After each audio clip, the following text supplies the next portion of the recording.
Salam sejahtera saudara, salam sehat. Kita memasuki bagian ke-14. Untuk apa aku ada di dunia ini?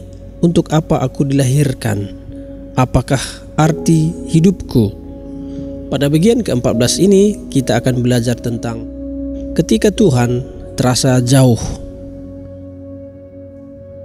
Saudara, Tuhan benar-benar ada, apapun yang Anda rasakan. Memang mudah untuk menyembah Tuhan ketika segalanya berjalan baik dalam kehidupan kita. Ketika Ia menyediakan makanan, teman-teman, keluarga, kesehatan, dan situasi yang menyenangkan. Tetapi keadaan tidak selalu baik. Kalau demikian, bagaimanakah kita menyembah Tuhan? Apakah yang harus kita lakukan ketika Tuhan terasa jutaan mil jauhnya? Tingkat penyembahan yang paling dalam adalah memuji Tuhan walaupun dalam keadaan sakit, bersyukur kepada Tuhan dalam pencobaan, percaya kepadanya ketika dicobai, berserah kepadanya dalam penderitaan, dan tetap mengasihinya sekalipun terasa jauh. Persahabatan sering diuji oleh perpisahan dan kesunyian. Kita dipisahkan oleh jarak fisik atau kita tidak dapat bicara. Dalam persahabatan kita dengan Tuhan, kita tidak akan selalu merasa dekat dengannya. Philip Yancey dengan bijak menulis, hubungan apapun melibatkan masa-masa dekat dan masa-masa jauh, dan dalam hubungan dengan Tuhan, tidak peduli seakrab apapun, bandul itu akan bergoyang dari satu sisi ke sisi lain. Itulah saatnya penyembahan menjadi sulit.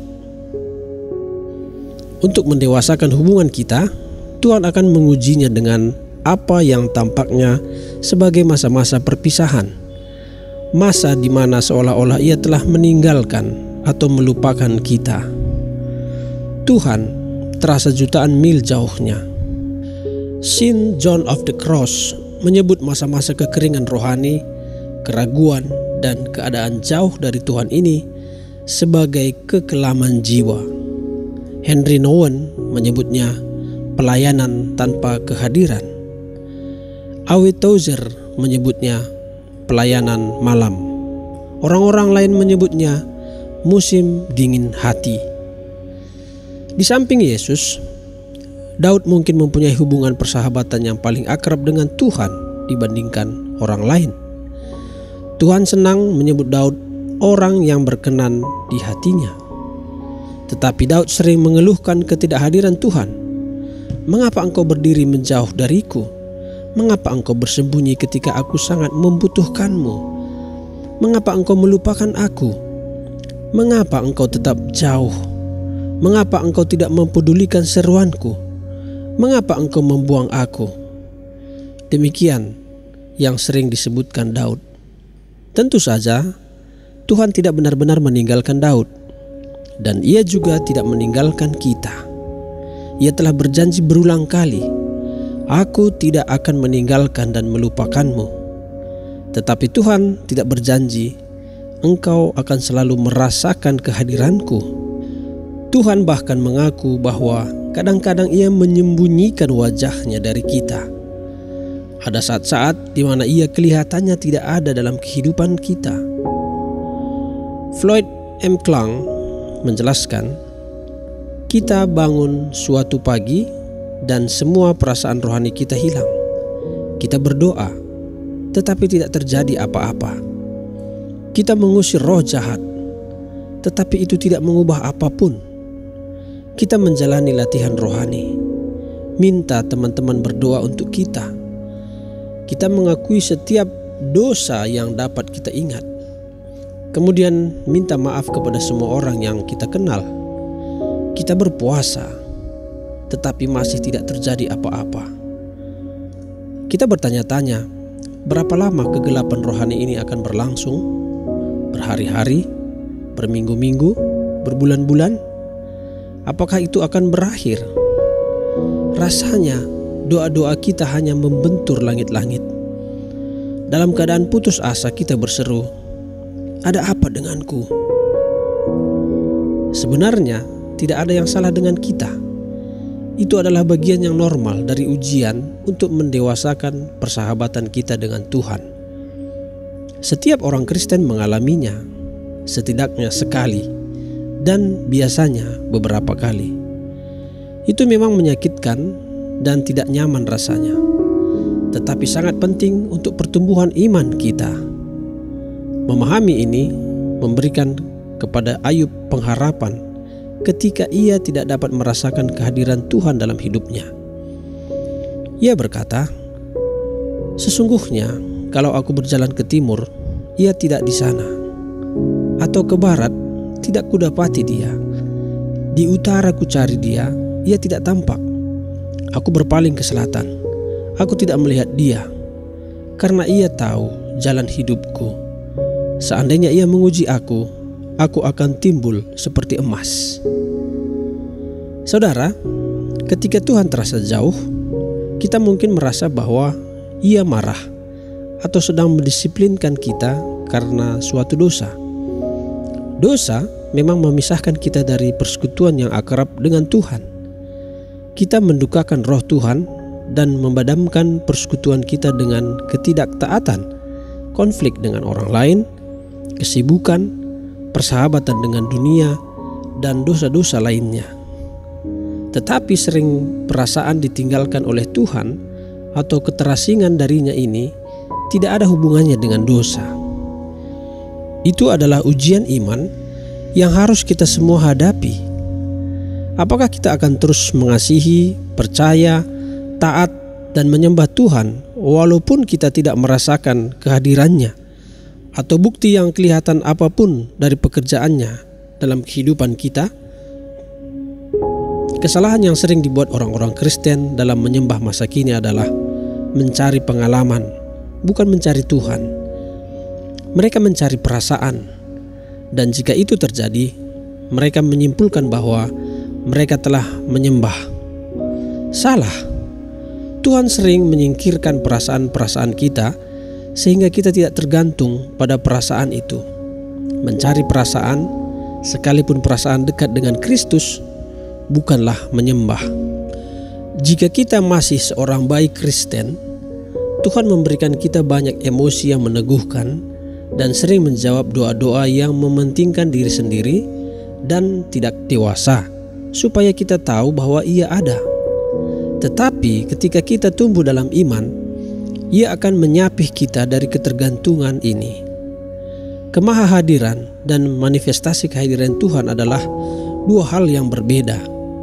Yang satu adalah fakta, sedangkan yang lainnya sering adalah perasaan.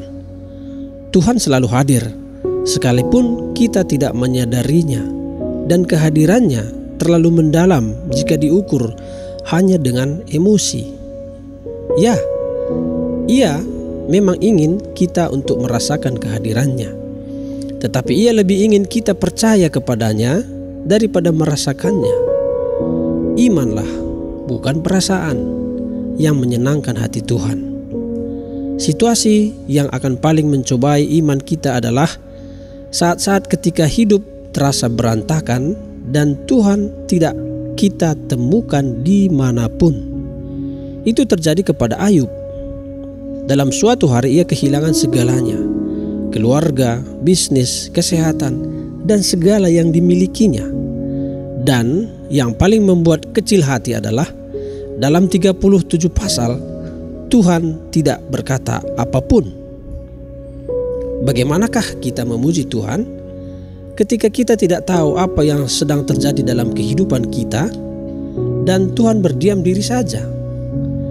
Bagaimanakah kita tetap terhubung dengannya dalam suatu krisis tanpa komunikasi? Bagaimanakah kita tetap mengarahkan mata kepada Yesus jika mata itu penuh air mata? Kita melakukan apa yang dilakukan Ayub. Kemudian sujudlah ia dan menyembah. Katanya, "Dengan telanjang aku keluar dari kandungan ibuku, dengan telanjang juga aku akan kembali ke dalamnya. Tuhan yang memberi, Tuhan yang mengambil, terpujilah nama Tuhan." Saudara, yang pertama, katakanlah kepada Tuhan apa yang kita rasakan. Curahkanlah isi hati kita kepada Tuhan keluarkanlah semua emosi yang kita rasakan. Ayub melakukan hal itu ketika berkata, "Aku pun tidak akan menahan mulutku, aku akan berbicara dalam kesesakan jiwaku, mengeluh dalam kepedihan hatiku." Saudara, ia berseru ketika Tuhan terasa jauh. Ketika aku mengalami masa remajaku, ketika Allah bergaul karib denganku di dalam kemahku, Tuhan dapat menangani keraguan, kemarahan, ketakutan, kesedihan, kebingungan, dan pertanyaan-pertanyaan kita. Saudara, tahukah kita bahwa mengakui keputusasaan kepada Tuhan dapat menjadi suatu pernyataan iman? Percaya kepada Tuhan tetapi merasa putus asa membuat Daud menulis, "Aku percaya sekalipun aku berkata, aku ini sangat tertindas." Ini kedengaran seperti kontradiksi. Aku percaya kepada Tuhan tetapi aku merasa tertindas. Keterus-terangan Daud ini sebenarnya menyingkapkan iman yang dalam. Pertama, ia percaya kepada Tuhan. Kedua, ia percaya bahwa Tuhan mendengar doanya. Ketiga, ia percaya bahwa Tuhan akan membiarkannya mengatakan apa yang dirasakannya dan tetap mengasihinya. Yang kedua, saudara, pusatkanlah perhatian pada siapa Tuhan sebenarnya. Sifatnya tidak berubah. Apapun situasi dan perasaan kita, berpeganglah pada sifat Tuhan yang tidak berubah. Ingatkanlah diri sendiri tentang apa yang kita ketahui sebagai kebenaran kekal tentang Tuhan. Ia baik, Ia mengasihiku, Ia menyertaiku, Ia mengetahui apa yang sedang aku hadapi, Ia peduli, dan Ia mempunyai rencana yang baik untuk hidupku. V. Raymond Edman berkata, "Jangan pernah ragu dalam kegelapan tentang apa yang Tuhan beritahukan kepada kita dalam terang." Ketika kehidupan Ayub hancur berantakan dan Tuhan diam saja, Ayub masih menemukan hal-hal yang dapat dinaikkan sebagai pujian kepada Tuhan. Bahwa Ia baik dan penuh kasih, bahwa Ia maha kuasa, bahwa Ia mengetahui setiap rincian kehidupanku, bahwa Ia memegang kendali, bahwa Ia mempunyai rencana untuk hidupku, bahwa Ia akan menyelamatkanku. Selanjutnya saudara, bagian ketiga, percaya bahwa Tuhan menepati janjinya.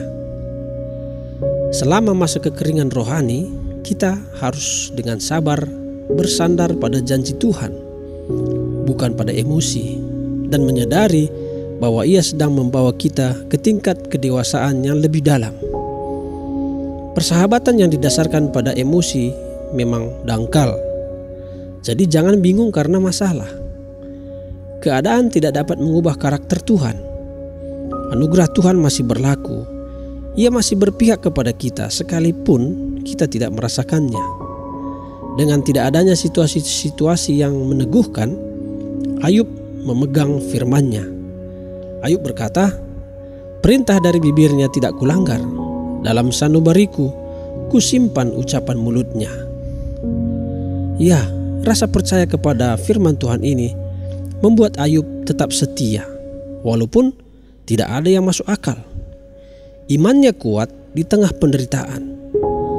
Dia berkata, "Tuhan mungkin membunuh aku, tetapi aku masih mau percaya kepadanya." Saudara, jika kita merasa ditinggalkan Tuhan, teruslah percaya kepadanya walaupun perasaan kita kacau. Kita menyembahnya dengan cara yang paling dalam.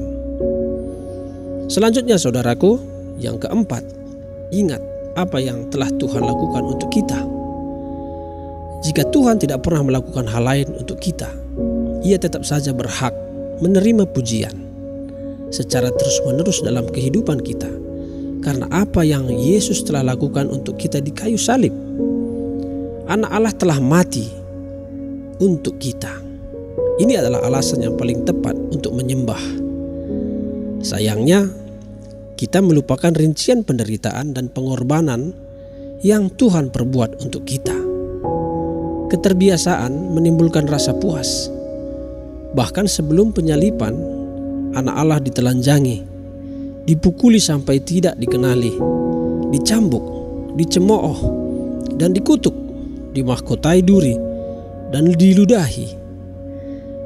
Dengan dilecehkan dan dicemooh oleh orang-orang yang tidak punya perasaan, ia diperlakukan lebih rendah dari binatang.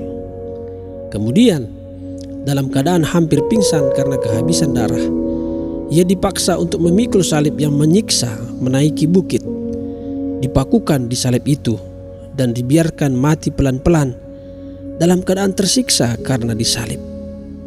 Sementara darahnya terkuras keluar, para pengejek menunggu dan meneriakkan hinaan, menertawakan penderitaannya, dan menentang pernyataannya sebagai Tuhan. Kemudian, ketika Yesus mengambil alih semua dosa dan kesalahan manusia ke atas dirinya sendiri, Tuhan memalingkan wajah dari pengalaman buruk itu, dan Yesus berseru dengan keras dalam keputusasaan, "Allahku, Allahku, mengapa engkau meninggalkan aku?"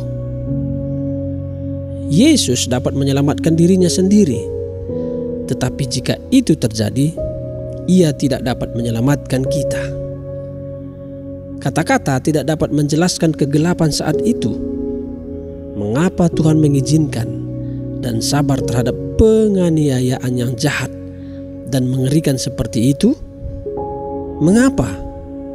Agar kita dapat dilepaskan dari kekekalan dalam neraka, dan supaya kita dapat menerima kemuliaannya selama-lamanya. Alkitab berkata, Dia yang tidak mengenal dosa telah dibuatnya menjadi dosa karena kita, supaya dalam Dia kita dibenarkan oleh Allah. Yesus menyerahkan segalanya agar kita dapat menerima segalanya. Ia mati agar kita dapat hidup selamanya. Itulah yang melayakkan Dia mendapatkan pujian dan ucapan syukur kita terus-menerus. Jadi saudara, jangan lagi bertanya-tanya untuk apa kita bersyukur. Demikianlah bagian ke-14 pada hari ini. Kita akan berjumpa lagi pada hari selanjutnya untuk belajar bersama bagian ke-15. Tetap jaga kesehatan saudara. Mari terus ikuti protokol kesehatan. Tetap semangat, tetap berpikir positif, dan Tuhan Yesus memberkati.